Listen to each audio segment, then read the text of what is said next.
Oke, selamat malam. Malam, Pak. Sudah pada join semua? Malam, Pak. Sudah? Baru 37, Pak, di itu Teams-nya. Ya, nggak apa-apa.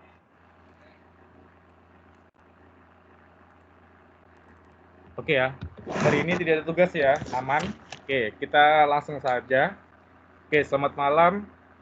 Untuk chapter 13, kita bahas tentang masih lanjutin kemarin ya. Jadi, bagaimana meningkatkan pengambilan keputusan atau enhancing decision making. Jadi, ini salah satu inti dari sistem informasi ya. Jadi di sistem informasi ini bagaimana seorang manajer, senior manager atau supervisor itu dibantu sebuah sistem untuk mengambil keputusannya. Oke, kita langsung saja. Sebelum mulai, saya putarkan video dulu ya. Ini salah satu video masih seputar ini ya, tentang pengambilan keputusan. Oke. Ntar.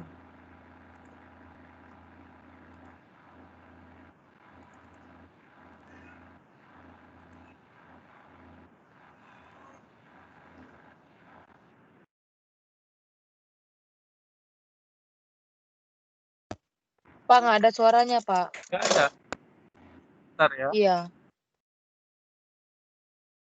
Ntar. Kok nggak ada suaranya?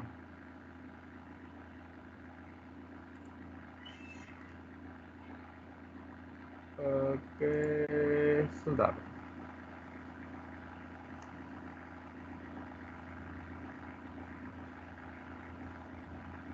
Bentar ya.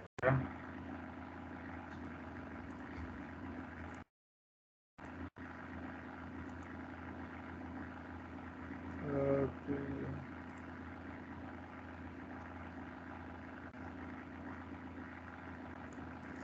Bentar.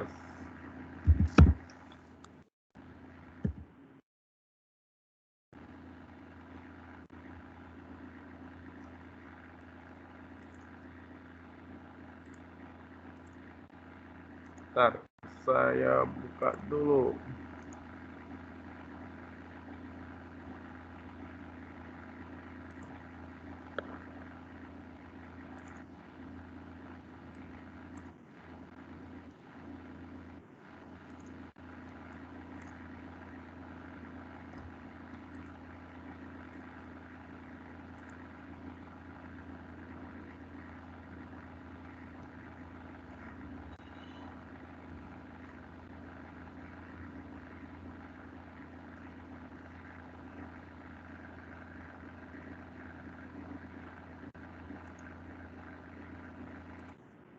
Ada suara?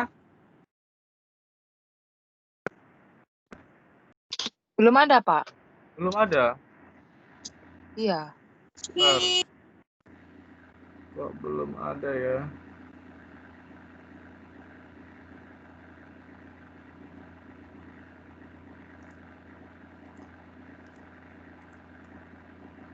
Bapak share itunya, Pak, ada tanda include with audio, Pak. Coba klik itunya. Di mananya? Kan paling Pada ujung kan? saat share screen.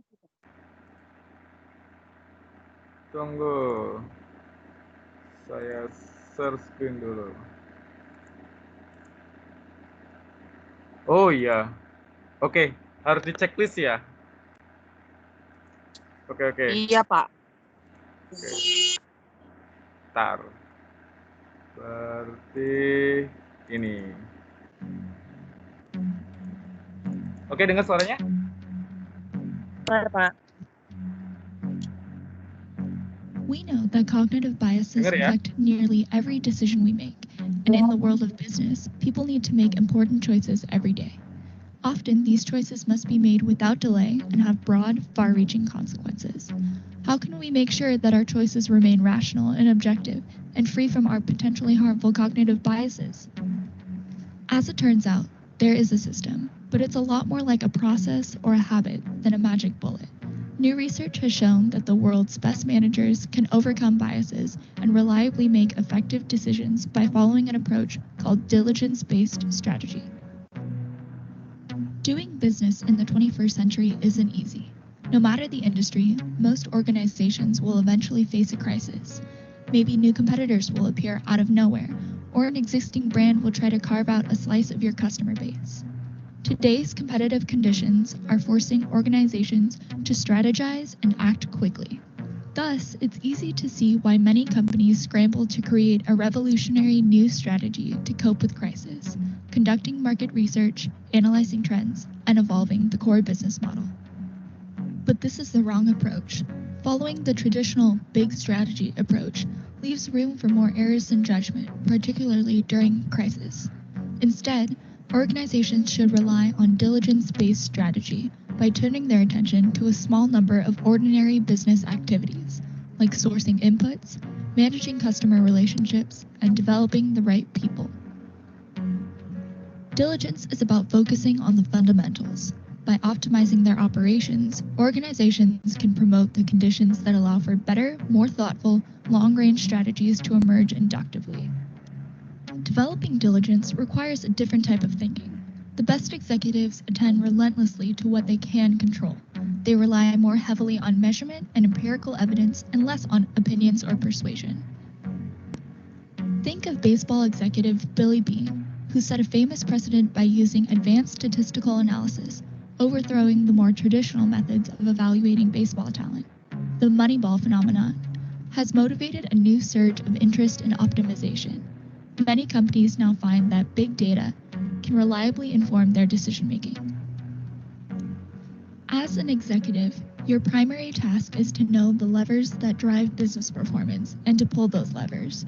To identify fundamental activities, ask yourself this: does mastery of this activity contribute significantly to the performance of the company? And can the activity be reliably measured and monitored? Companies should only have a handful of fundamental activities, like sourcing inputs, managing the supply chain, or serving customers. It is only after isolating the company's fundamental activities that the work of optimization can occur. Most importantly, managers should use every available technology and data source to compile information on the company's activities. It's easy to go astray when decisions are made based on emotional responses or incomplete information, which are a natural occurrence during a competitive crisis. Diligence-based strategy allows companies to systematically focus on what matters most, improving the fundamental operations that lead to success. To find out more about diligence-based strategy, decision-making in organizations, and cognitive biases, please read California Management Review's special issue on behavioral strategy, Volume 59, Issue 3. Oke ya, jadi itu introduction materi kita. Oke. Jadi di perusahaan besar itu rata-rata untuk pengambilan keputusan itu dibantu, salah satunya itu adalah sebuah sistem atau tool aplikasi. Memang tidak semuanya dari sistem ya, tetap human-nya ya, seperti senior manager dan lainnya. Tapi salah satunya kan istilahnya untuk membantu atau mereview istilahnya supaya kalau kita mengambil keputusan itu keputusannya itu tetap bulat dan istilahnya terarah ya, nggak asal ngambil sembarang aja. Oke, itu review pertama. Sudah join semua ya? Saya mau absen dulu. Oke, kita lanjut absen ya. Habis itu baru bahas materinya. Fernando, hadir? Hadir, Pak. Oke, Stella? Stella? Hadir, Pak. Satya? Hadir ya. Sherly, Febilicia. Sherly hadir? Hadir, Pak. Feblicia, Pak. Ya, Febilicia, sorry. Mata sudah nggak nampak lagi. Stelin? Hadir, Pak. Hadir ya. Ya. Oke. Novita. Hadir, Pak. Jusianita. Hadir, Pak. Sofenia, Hadir, Pak. Desi, Hadir, Pak. Wilfi, Hadir, Pak. Angelia, Angelia, hadir. Alif Rahmatul, Alif, Alif hadir. Dela, Dela,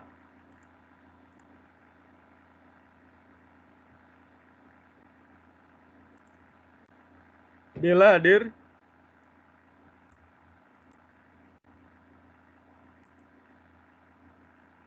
Jessica,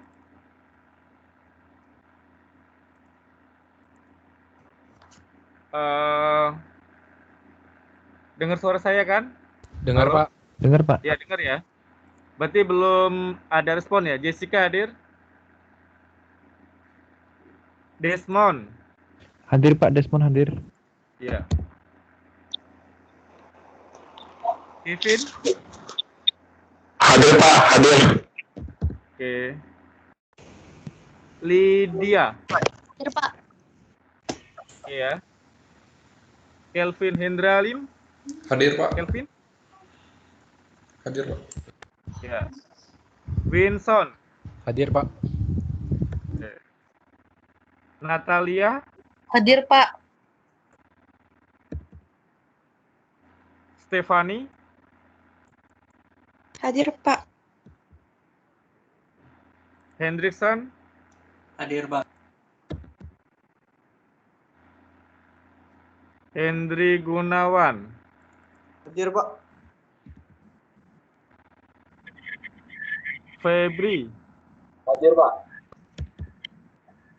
Rifki, Hadir, Pak. Jesse Valencia, Hadir, Pak Pak. Angelia hadir. ya.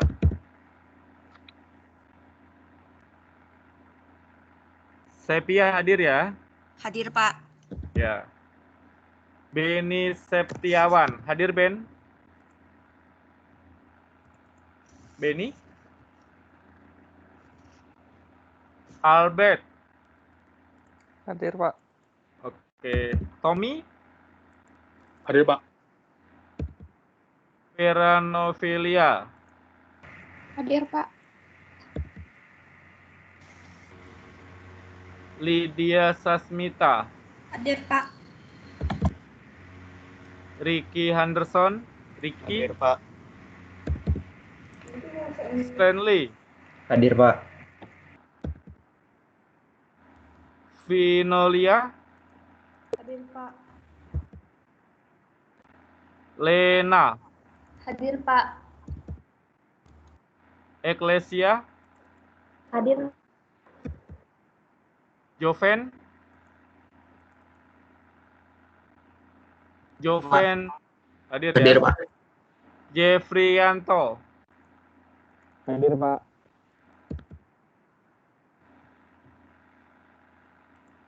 Jackie Chang nggak kuliah lagi kan? Jackie Enggak kuliah, Pak. Kuliah lagi, Pak. nggak kuliah kan? Ya. Oke. Sherlyn, Hadir, Pak. Hadir, Pak. Mikel, ya. Mikel, Mikel, hadir ya. Susanti, Hadir. ya. Susanti, Hadir, Pak. yo. Hadir, Pak. Oke. Helna, Hadir, Pak. Angelin, Hadir, Pak. Alice, Hadir, Pak. Cindy, Hadir, Cindy hadir, hadir ya. Saya ke atas. Beni Septiawan hadir, hadir Ben? Nggak ada respon ya. Angelia, Hadir, Pak. anjir ya. Alif, Alif Rahmatul. Dela. Hadir, Pak. Oke. Jessica. Hadir, Pak. Ya, oke, sudah saya absen semua. Saya save dulu. Oke. Selanjutnya kita masuk ke materinya ya. Oke. Jadi di chapter 13 ini kita bahas tentang enhancing decision making. Jadi bagaimana untuk meningkatkan pengambilan keputusan. Kalau di sistem informasi ini masuk mata kuliah ke ini ya, sistem pendukung keputusan atau di decision making-nya. Oke. Jadi di chapter 13 ini adalah beberapa learning object-nya.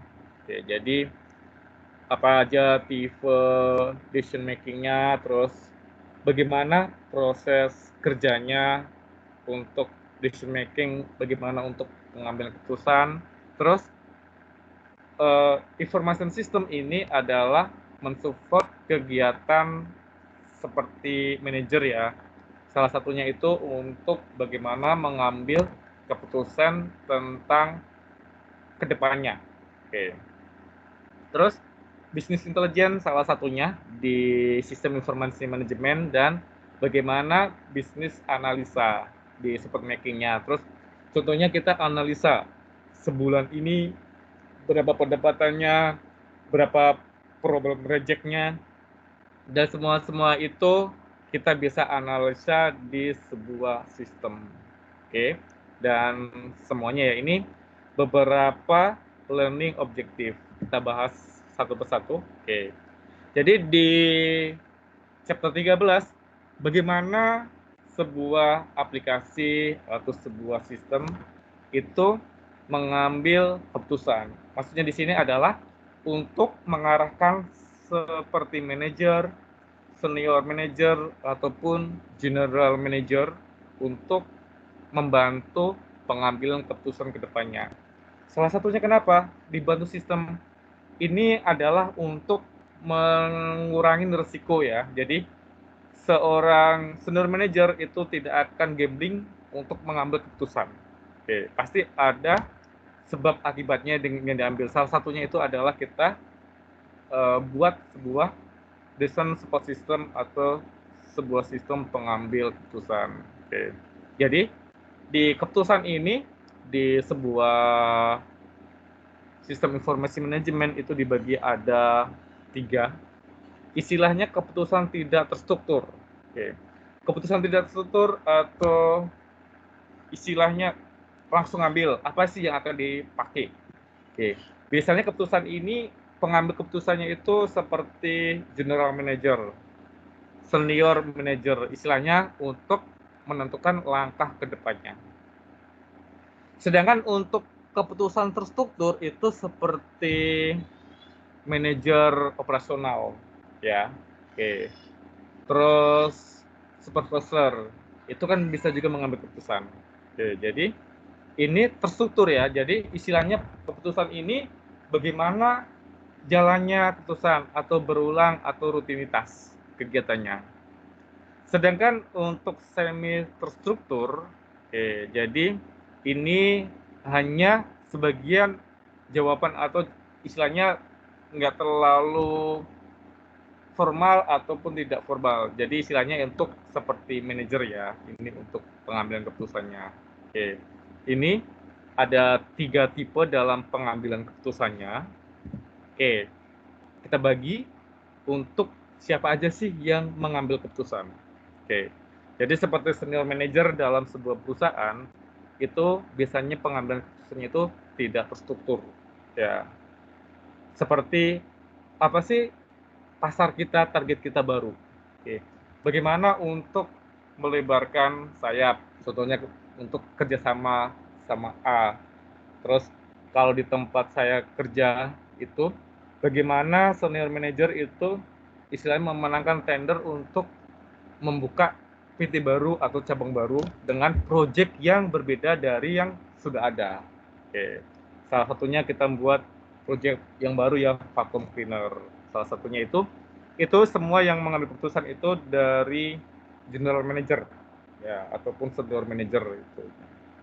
Terus middle manager istilahnya kayak manajer ini ya, tengah-tengah. Oke. Istilahnya nggak terlalu senior, nggak manajer operasional. Oke. Jadi ini adalah yang pengambil keputusannya itu semi terstruktur. Oke. Jadinya bagaimana laporan, contohnya kenapa laporannya bisa penurunan atau apa sih problem solving-nya. Oke, ini dari middle manager. Sedangkan untuk manajer operasional seperti manajer production, terus manajer istilahnya keuangan dan lainnya itu kan keputusannya terstruktur gitu. Jadi ngambilnya itu terstruktur ya istilahnya sesuai apa sih yang dijalankan itu keputusannya yang diambil. Dia nggak bisa ngambil keputusan yang untuk lain-lainnya yang lebih ke atasnya lagi. Oke, ini 3 orang ini biasanya dalam pengambilan keputusannya. Di industri ini, 3-tiganya ini sangat berpengaruh. Oke. Lanjut lagi, ini contoh piramidanya. Oke, semakin ke atas, otomatis dia akan semakin mengerucut dalam pengambilan keputusannya. Oke, jadi seperti terstruktur ya, seperti ini pada gambar. Ini untuk pengambil keputusannya. Oke, seperti manajer operasional, terus manajer production, manajer keuangan, dan lain-lainnya. Naikkan lagi seperti middle management.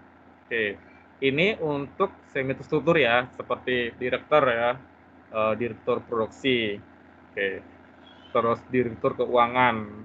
Ini pengambil keputusan terstruktur.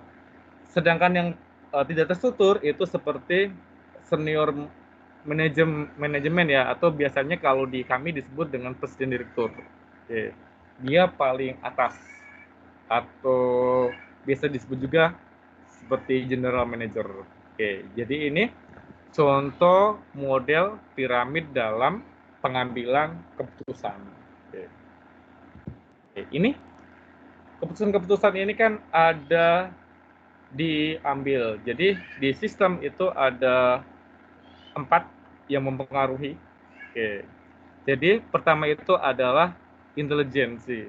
Oke, jadi di intelijen ini bagaimana kita untuk menemukan. Oke. Terus setelah kita ketemu, oh permasalahannya ini, baru kita identifikasi. Oke. Setelah kita identifikasi, baru kita pahami apa masalahnya, baru kita ambil keputusannya. Oke. Di desain itu mengidentifikasi dan kita eksplor masalahnya. Oke. Sedangkan di choice itu istilahnya apa sih solusi yang harus kita ambil. Contohnya ada plan A, plan B, plan C. Setelah 1, 2, 3 baru kita implementasi. Oh harus pakai yang plan B. Oke. Jadi istilahnya alternatifnya yang kita eksekusi. Oke. Jadi ini prosesnya ada 4 ya. Di pengambilan keputusan itu ada intelijen, ada desain, ada choice, dan ada implementasinya. Oke, ini di perusahaan pasti nanti kalau seandainya Anda sudah bekerja di perusahaan besar ya, itu kita bisa lihat ya, oh rupanya manajer A modelnya seperti ini. Manajer B lebih tinggi lagi modelnya seperti ini, dan manajer C seperti ini. Oke, kalau di perusahaan saya yang kerja ya, itu biasanya sih kita ada meeting juga ya, dari sampai pernah meeting sama direktur ya, presiden direktur atau GM-nya, bahkan kita sampai manajer operasional. Oke, jadi kalau nanti siapa tahu Anda bekerja di HR ya, pasti akan terlibat di semuanya itu. Oke. Jadi kalau ada problem pasti kita pertama dicari. Di production kan, production ada problem, panggil orang training. Nah, jadilah kita dipanggil. Terus masalah di production nggak bisa diselesaikan, pasti naik ke tingkat middle-nya. Oke. Dipanggil lagi kita. Di middle kan nggak bisa ngambil keputusan, baru rapat ke atas ya sama GM-nya, baru itu yang menentukan oh harus gini-gini gitu. Biasanya kan kalau seperti itu ada customer complaint ya. Contohnya kita ya namanya juga manusia ya, ada operator kan. Harusnya ini barang reject, mungkin karena buru-buru ngejar output ya, main masukin aja. Rupanya masuk ke dan kekirim ya, masuk ke box dan kekirim ke customer. Dari customer dicek, wih barang sampah, kenapa barangnya ini? Pastikan kita harus ditelusuri. Dari telusurin ini baru nanti kita dirunut dan nanti dari GM-nya dia akan mengambil keputusan oh problemnya ini. Oke, jadi ini cerita ya sekitar bagaimana di sebuah perusahaan. Oke, kita next langsung. Terus ini selanjutnya ya, ada 4 tadi. Oke. Jadi ada implementation, ada choice, ada design, ada intelligent. Ini model keputusannya. Oke. Jadi kalau di intelligent itu apa sih problemnya? Apa sih masalahnya? Oke. Kita harus tahu dulu. Oh, rupanya ini masalahnya. Oke. Terus solusinya. Solusinya itu kenapa? Apa yang harus akan kita lakukan? Oke. Baru masuk ke choice-nya. Berarti istilahnya kita cari solusi yang terbaik. Setelah ketemu ya antara A, B, C, D, oh rupanya kita harus pakai D, keputusannya ini B, baru kita implementasi, baru kita eksekusi. Oke, ini model bagaimana sebuah keputusan itu berjenjang. Jadi nggak harus main, oh harus eksekusi ya. Jadi dalam sebuah perusahaan dari pengalaman saya itu dia keputusan itu berjenjang dan bertahap. Karena kenapa seperti itu? Karena kan masing-masing departemen itu kan saling terkait antara satu dan lain ya untuk mengambil keputusan. Dan keputusan itu tidak bisa, apalagi keputusannya besar, itu tidak bisa langsung dipecahkan dalam satu departemen saja. Pasti melibatkan banyak departemen dan apa sih yang terbaik, solusi yang akan diambil. Oke, ini selanjutnya ada 3 ya. Oke.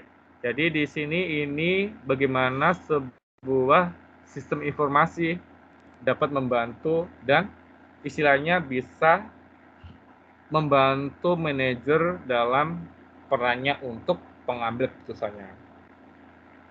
Di model istilahnya lama ya, klasik, pasti ada planning, organizing, coordinating, decision, dan controlling. Oke, seperti ini. Jadi ada perencanaan, bagaimana pengorganisasiannya, bagaimana koordinasi, pengambilan keputusannya, dan untuk pengendaliannya. Oke, jadi itu model untuk klasiknya ya. Jadi bagaimana seorang manajer itu untuk lebih peran aktif dalam pengambilan keputusan. Jadi jangan oh iya itu nggak boleh ya. Jadi harus dia punya planning dan pengambilan keputusan itu harus tepat sasarannya. Oke, ini ada 10 langkah dalam untuk pengambilan keputusan ya. Seperti interpersonal ya, pertama itu seperti figurehead ataupun boneka ya. Jadi nggak boleh itu kita ini oke ya. Jadi seorang pemimpin itu harus punya jiwa leader untuk pemimpinnya ya. Terus visionnya untuk hubungannya. Terus di keempat itu ada 3 itu seperti informasional. Oke, seperti nerve center istilahnya. Informasi keputusan itu kan harus terpusat ya. Terpusat itu istilahnya satu ya, terpusat ini. Terus distributor itu tersebar, spokesman itu juru bicara. Terus ada juga decisional role-nya seperti entrepreneurship, contohnya untuk pengusaha, disturbance handle untuk penanganannya, ataupun resource dan negosiatornya. Gitu. Jadi ini beberapa dari untuk manajerialnya. Oke, di dalam pengambilan keputusan itu istilahnya kita ada 3. Oke.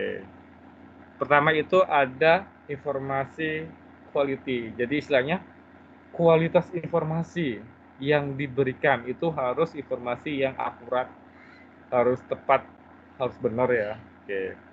Ini informasinya, jangan sampai nanti oh rupanya informasinya tidak sesuai.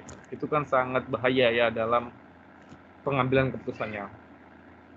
Selanjutnya itu bagaimana manajemen filter. Oke, jadi di manajemen itu dapat informasi A, B, C, D itu bagaimana kita untuk memfilter. Oke, jadi istilahnya benar-benar keputusannya itu mengerucut dan sesuai ya untuk pengambilan keputusannya. Terus ada organizational, interior, and politik. Ya, jadi bagaimana sebuah organisasi ataupun untuk perusahaan besar ya itu pasti ada ya banyak pilihan-pilihan untuk keputusannya. Itu salah satunya itu adalah untuk menuntut konsekuensi dan tanggung jawabnya. Oke, terus ini kita lanjut lagi ya untuk high velocity automate decision making. Jadi bagaimana keputusan itu istilahnya untuk otomatisasi dalam pengambilan keputusannya. Oke. Di sini itu salah satunya keputusan itu kita dapat atau menggunakan algoritma ya. Algoritma itu salah satunya kita untuk menentukan bagaimana kita atau langkah-langkah apa sih yang harus kita ambil dalam untuk pengambilan keputusannya. Oke. Jadi di human take out of definition itu manusia mengambil keputusan. Oke. Walaupun sudah ada sistem ya, sudah ada sistem canggih bisa membantu, tetap keputusan akhir adalah di tangan dari kita. Ya. Sebuah sistem informasi secanggih apapun itu hanya sebagai alat untuk membantu. Oke. Ini salah satunya. Terus bagaimana memerlukan pengamanan untuk memastikan bahwa pengoperasian dan regulasi itu yang tepat. Oke, ini dari bagian untuk decision making and information system. Oke. Terus di dalam pengambilan keputusan itu saya lanjut lagi ya, nanti habis selesai presentasi baru kita bahas. Ada business intelligence ya. Business intelligence itu istilahnya bagaimana data-data itu kita simpan, kita kumpulkan ya. Bisa berupa data transaksi penjualan, customer, pembelian, problem solving, dan lain-lain itu jadi satu. Oke. Dari data satu itu pakai sebuah aplikasi, salah satunya itu bisa kita pakai RStudio. Nanti saya demoin ya, sedikit aja sampling. Oke. Keputusan ini salah satunya untuk membantu manajerial dalam pengambilan keputusan. Contohnya saya mau mengambil BAT, transaksi dalam 1 tahun ini, seperti apa sih naik turunnya. Oke. Semua itu bisa kita olah, itu kita menggunakan database. Terus ada data warehouse. Data warehouse itu artinya kumpulan seluruh data, contohnya dari transaksi 10 tahun. Dari transaksi 10 tahun itu kita olah, kita untuk membantu pengambilan keputusannya. Oke. Sedangkan untuk data mart itu istilahnya data yang sudah yang kita pilah-pilah ya, kita kumpulkan, kita jadi satu, terus kita olah. Oke. Ada juga disebut dengan business analysis. Oke, jadi business analysis itu seperti tool atau teknik ya untuk analisa data. Oke. Di dalam penganalisa data itu bisa menggunakan OLAP, statistik, model, dan data mining.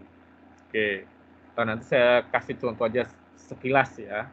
Oke, ini bagaimana untuk kita pengolahan datanya. Terus ada juga business intelligence vendor. Oke, jadi istilahnya business intelligence itu yang istilahnya bukan punya dari kita ya. Ada perusahaan lain atau apa yang khusus untuk menangani pengelolaannya. Bisa juga ada juga perusahaan seperti itu ya. Tapi kalau di tempat saya itu biasanya kita olah sendiri ya, karena data itu adalah salah satu privasi yang sangat-sangat ini ya bahaya kalau apalagi dari orang pihak ketiga mengolah data kita. Oke, salah-salah ke persaingan kita ya, itu sangat bahaya sekali. Oke. Lanjutkan lagi. Ini model dalam bisnis intelijen. Oke, jadi ini salah satunya untuk membantu dalam pengambilan keputusan. Oke, ada disebut dengan data from business environment. Oke, contohnya itu database ya. Database itu kan kumpulan-kumpulan data yang jadiin satu. Database itu kita olah, itu kita bisa menggunakan statistik model ya. Statistik model itu contohnya seperti apa sih? Kita bisa pakai SPSS, pakai Minitab, dan lain-lainnya. Sedangkan data mining itu adalah modelnya, logiknya. OLAP itu seperti tool punya Microsoft ya, seperti Excel Server, seperti ini. Oke, ini adalah untuk database, ini data yang kita olah. Oke, nanti olahnya di sini ya. Oke, contohnya apa sih transaksi kita? Oke, kita bisa lihat contohnya di sini. Transaksinya apa saja? Oke. Ini sekilas saja pakai SQL Server ya. Contohnya select bintang from produk. Ya. Oh, rupanya produknya ini yang tersimpan. Oke, ini contoh aja ya, simulasi. Oh, rupanya ada 7 datanya. Ini disebut dengan database ya. Ini sampelnya saya menggunakan SQL Server dalam pengolahan data. Kebetulan di kantor ya, itu kita biasanya sih pakai SQL Server ya. SQL Server ini koneksi ya. Koneksi ke pusatnya kita kalau untuk data itu di Malaysia. Sedangkan untuk transaksi bisnis penjualan dan lain itu di Singapura. Terus untuk maintain sistem informasi lain-lainnya itu di India. Oke. Penjualan dan lain-lainnya itu di Amerika. Jadi sebuah perusahaan itu akan, apalagi multinasional, mungkin multi internasional, itu datanya akan terkait antara data satu dengan data yang lainnya. Bisa saling mengakses walaupun dia beda negara dan beda benua.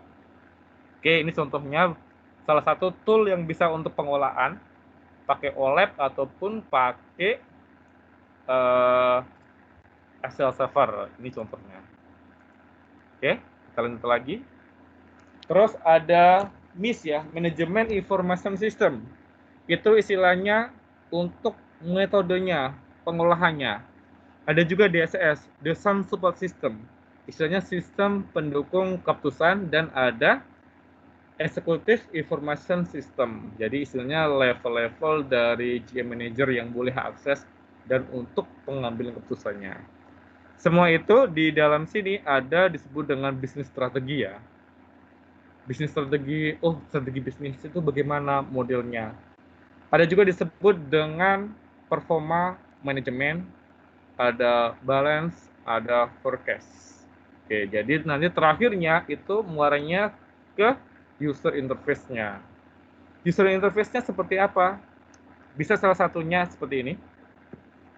Ini kita untuk, kalau di saya ya, ini saya pakai sampel data.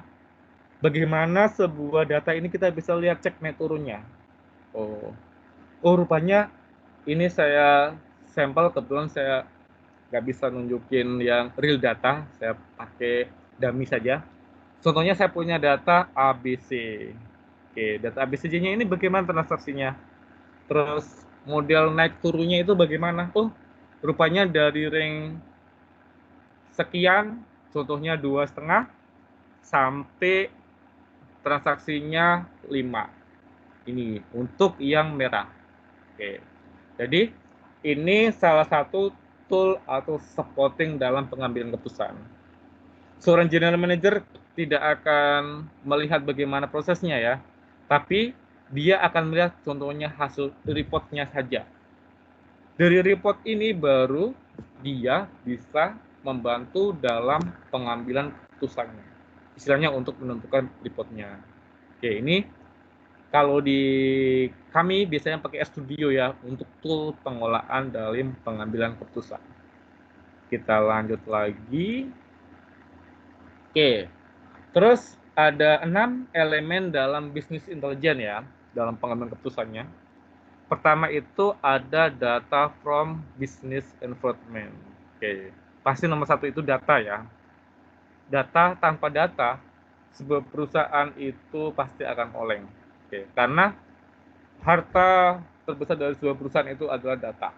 Oke. Data masa lalu, data sekarang, bisa untuk menentukan mengambil keputusan untuk masa depan. Oke. Terus bisnis intelijen infrastruktur. Di dalam bisnis intelijen apa sih infrastrukturnya? Salah satunya infrastrukturnya pakai SQL Server. Ini contohnya. Ini disebut dengan infrastruktur. Pakai aplikasi ABCD. Itu termasuk infrastruktur. Kita naik lagi. Terus dalam pengambilan keputusan itu ada untuk analisa, tool. Alatnya itu apa? Oke. Kalau saya biasanya dalam pengolahan data itu pakai RStudio. Ya. RStudio ini kita hubungkan atau kita koneksikan ke dalam tadi. Ke SQL Server ya. Oke, supaya bisa hasil reportnya seperti ini. Oke, ini contohnya. Oke. Terus selanjutnya ada manajerial, user, dan metode ya. Itu seperti manajernya. Ini middle manajernya. Ini senior manajernya. Pak A, Pak B, Pak C ya. Terus ada delivery platform. Platformnya itu secara logik dia kita menggunakan pemodelannya apa?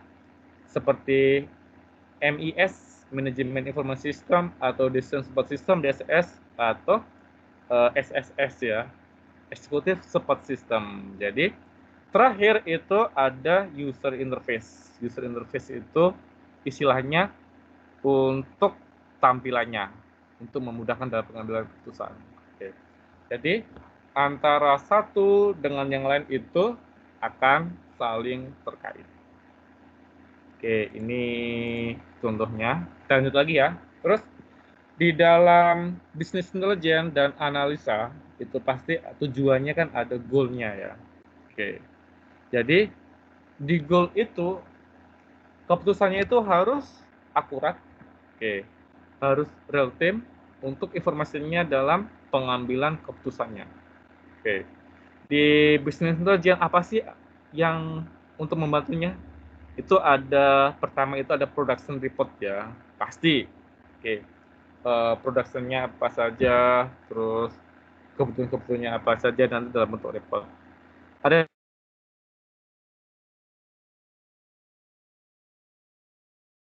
data penggunaannya. Ini data yang di sininya. Ya, contohnya ini ya, ABC bla bla bla bla ini ya. Ini data yang dipakai. Saya pakai sampel sederhana aja. Oke. Terus ada dashboard untuk tampilannya ya. Seperti ada report, ada drill down, ada forecast, dan lain-lainnya. Oke, jadi ini utama dalam bisnis intelijen untuk pengambilan keputusan. Terus ini ya, ini untuk bisnis intelijen usernya ya, seperti ini. Oke, ini untuk bisnis intelijen usernya ya, seperti ini. Terus ini ada nanti production report ya. Di production report apa aja? Seperti ada sales, service, marketing, procurement atau support system, supply chain, finansial ataupun human resource atau HR-nya untuk SR-nya ya. Ini semua itu production report, istilahnya yang sehari-hari ya. Sehari-hari yang kerjanya kan itu aja. Jadi kalau orang HR ya kerjanya seperti ini bagiannya. Oke, finansial berarti ya hubungan dengan cash flow, terus uang ya dan lainnya. Terus ada supply chain, terus ada marketing. Ini kan sudah istilahnya sudah ditentukan apa sih masing-masing dari job description-nya. Oke. Terus ada predictive analysis. Oke, ini untuk analisanya. Setelah data tadi, baru kita analisa itu contohnya kita di statistical analysis terus ada data mini, ada historical data, dan ada asumsi. Ini untuk analisanya. Terus selanjutnya itu ada big data ya. Big data itu istilahnya data yang seluruhnya, data besar itu yang kita olah. Oke, untuk big datanya. Misalnya data gede, bulat, contohnya data 10 tahun yang lalu ataupun 20 tahun yang lalu yang kita olah. Oke, terus ada additional business application ya. Ada rich graph, ada chart, ada dashboard, ada map. Oke, ataupun kita bisa menggunakan Geographic Information System atau penggunaan GIS. Oke, jadi kalau graph chart ini kan gampang ya, seperti ini untuk reportnya penggunaannya. Oke, terus mana lagi? Oke, materinya masih banyak ya. Oke, ada yang mau ditanyakan? Silakan. Ada yang mau tanyakan? Administrasian hadir ya? Belum, Pak. Ada yang mau ditanyakan? Sambil saya update dulu. Oke, silakan. Ada yang mau ditanyakan atau mau sharing ya soal bisnis intelijen atau apa sih dalam bisnis untuk supporting dalam pengambilan keputusan? Oke, silakan. Ada yang mau tanyakan atau ada yang mau diskusikan ya? Ayo. Desmond? Ada yang mau tanyakan? Ayo, silakan.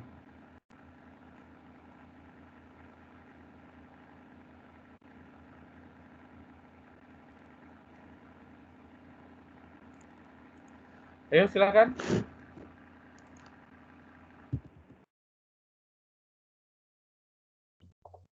Belum kayaknya, Pak. Belum ada ya, Pak. Iya, daripada saya cerita-cerita baca atau ini sendiri kan, slide-nya panjang ya, 40 kan halaman kan, bisa mabuk saya itu kan nerangin. Oke, jadi lebih enak kan kita discuss. Ya, ayo Feb, ada yang mau tanyakan nggak Feb? Belum sih Pak, karena teori Pak, belum Pak. Iya, karena teori kan. Iya. Oke. Silakan. Ada yang mau ditanyakan atau ada yang mau didiskusikan ya? Oke, karena sistem informasi manajemen itu lebih banyak bagaimana ke teoritisnya. Oke.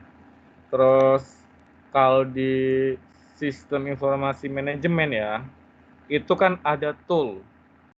Kalau saya sih untuk toolnya biasanya pakai seperti ini. Ya. Oke.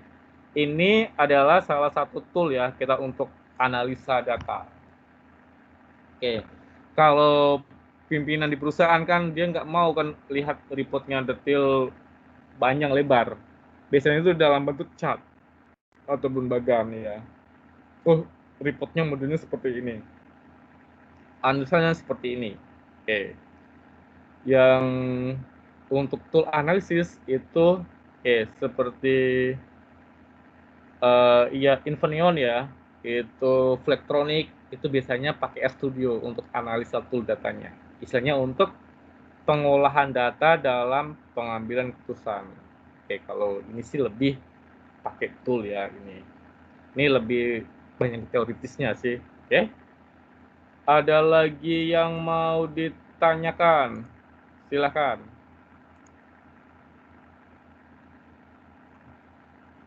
Desmond? Belum Desmond. ada, Pak. Belum ada. Yang lain?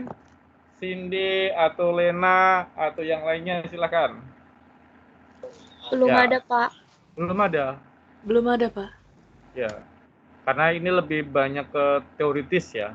Teoritis yang istilahnya kan Anda belum ngalamin. Pasti nanti kalau Anda sudah kerja ya, misalnya kerja di bidangnya kan, terus kayak lebih kayak ke manajerial ya. Nah, atau lebih dekat situ, pasti oh rupanya penting juga ya untuk sistem seperti ini. Kalau saya kan memang di HR ya, tapi HR IT kan biasanya kan kita disuruh-suruh, saya full minta buatin report ini kan. Jadi kita sedikit tahu, oh rupanya datanya seperti ini yang untuk pengambil keputusannya gitu. Ya, oke ini contohnya. Silakan. Ada yang mau ditanyakan? Atau ada yang mau didiskusikan ya? Karena ini sih lebih ke teoritis ya untuk materi-materinya gitu. Makanya seperti yang kemarin kan saya lebih suka kasih penugasan, habis itu kita discuss ya. Oke. Supaya salah satunya kenapa? Supaya Anda ada responnya. Kalau dengerin aja absen ceramah udah selesai kan kurang menarik ya gitu. Oke? Ya, Pak. Ya. Mau saya kasih tugas biar ada kegiatan? Oke, kalau kita kan satu sama manajemen pemasaran ya, itu nanti UAS-nya dia buat seperti apa? Soalnya kami discuss antar dosen sistem informasi manajemen sih, kita ngikut dari ini ya, dari prodi manajemen gitu. Ya, Feb, ada gambaran nanti UAS-nya buat seperti apa atau justru ini Belum dikasih tahu. belum dikasih tahu? Belum dikasih tahu.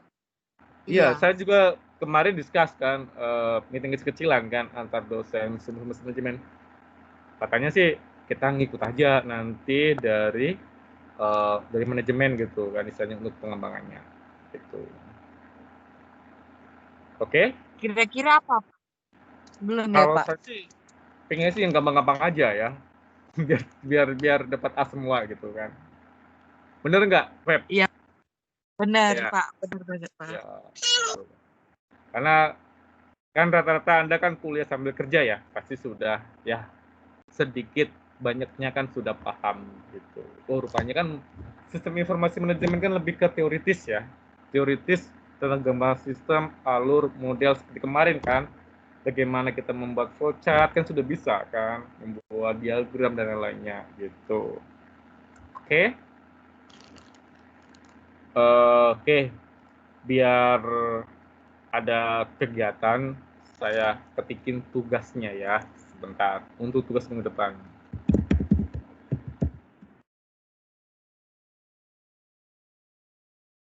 Di chat ya.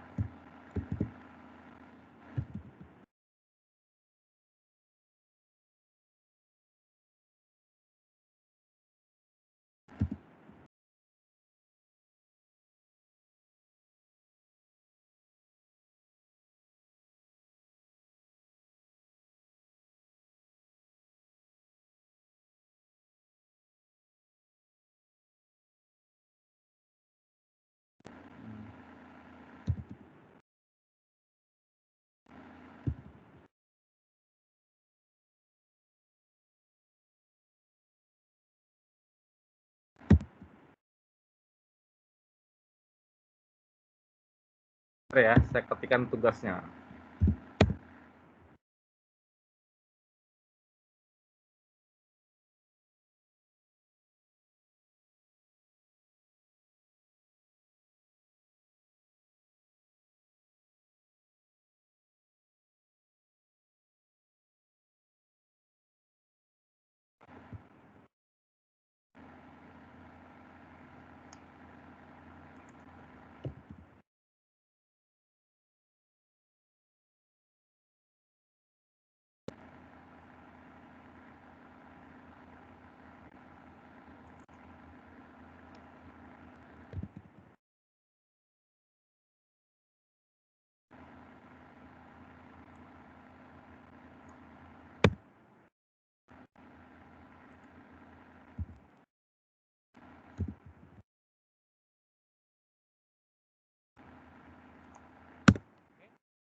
Tugasnya gampang ya.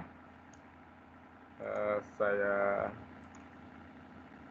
masih berhubungan dengan materi hari ini. Jadi tugas minggu depan itu saya pengen lihat analisa Anda di perusahaan Anda bekerja, ataupun saudara Anda, ataupun teman Anda. Oke. Kan satu kelompok pasti kan ada yang bekerja ya. Oke. Boleh kok, oh ini punya kakak saya bekerja di tempat A, B, C ya. Terus saya pengen tahu apa sistem pengambilan keputusan yang dipakai. Toolnya apa saja. Contohnya, Pak, dipakai cuma Excel saja Pak untuk tool pendukung dalam pengambilan keputusan, boleh nggak masalah. Oke. Jadi kan pakai tool. Oke. Terus sistem informasi manajemennya itu membantu nggak manajer dalam pengambilan keputusan di perusahaan itu atau untuk menentukan langkah ke depan. Oke, jadi Anda kan bisa discuss ya sama IT paling lama 30 menit atau tanya-tanya 10 menit pun udah tahu gambarannya. Jadi minggu depan Anda presentasikan per kelompok. Gampang? Ada yang mau tanyakan silahkan. Ayo. Wah, itu bikin PPT-nya atau langsung jelasin aja, Pak? PPT ya. PPT ya, Pak? PPT ya, PPT sambil dijelasin gitu. Nanti kalau nggak ada PPT-nya lupa pula kan? Iya, Pak. Ya. Kasih, Pak. Ada yang mau tanyakan nggak?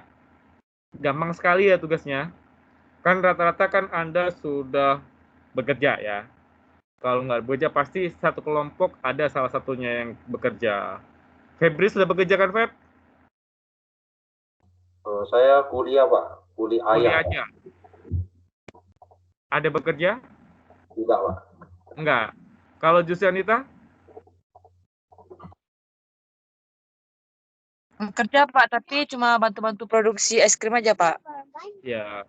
Di produksi es krim pun ada ini kan, istilahnya untuk bantu-bantu untuk di kantornya kan ada pengambil keputusan dan lainnya ya.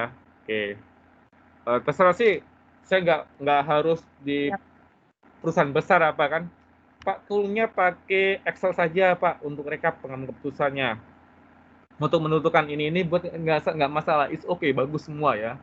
Oke, jadi nggak masalah gitu mau pakai cuma Excel saja ataupun bahkan Pak di tempat saya kerja cuma pakai tulis tangan kertas, misalnya pembukuan manual. Oh berarti kan semua tool juga ya. Oke, nggak masalah, itu bagus juga. Oke, karena kan semuanya kan kita harus rintis dari awal ya, dari bawah. Oke, salah satunya aja Google kan dari Facebook kan dari kamar kos ya sampai perusahaan raksasa paling besar di dunia kan, bahkan mencaplok WhatsApp, Instagram dan lainnya kan dibeli sama itu. Oke. Ada yang mau tanyakan tugasnya silahkan. Ayo. Semua kelompok sudah paham, sudah jelas tugasnya? Paham, Pak. Paham. Yang Paham, lain? Pak. Paham. Paham ya? Kan gampang ya. Ini gampang sekali. Ntar saya share dulu ya, takutnya lupa.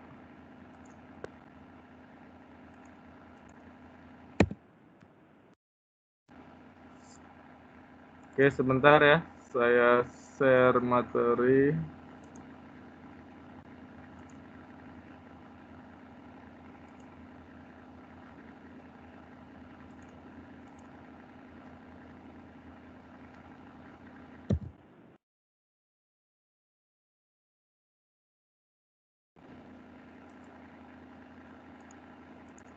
Silakan, ada lagi yang mau ditanyakan?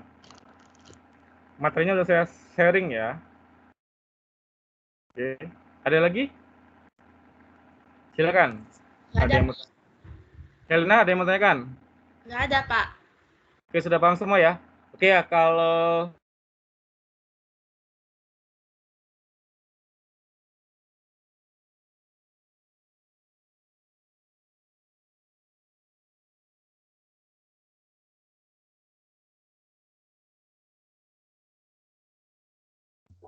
Nah, bapaknya kemana? Hilang.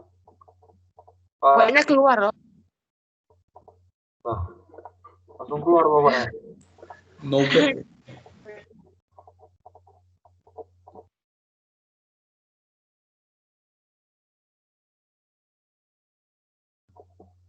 Pak Syaiful. Halo. Bapaknya share PPT di chat.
Oke ya, sorry, habis baterai.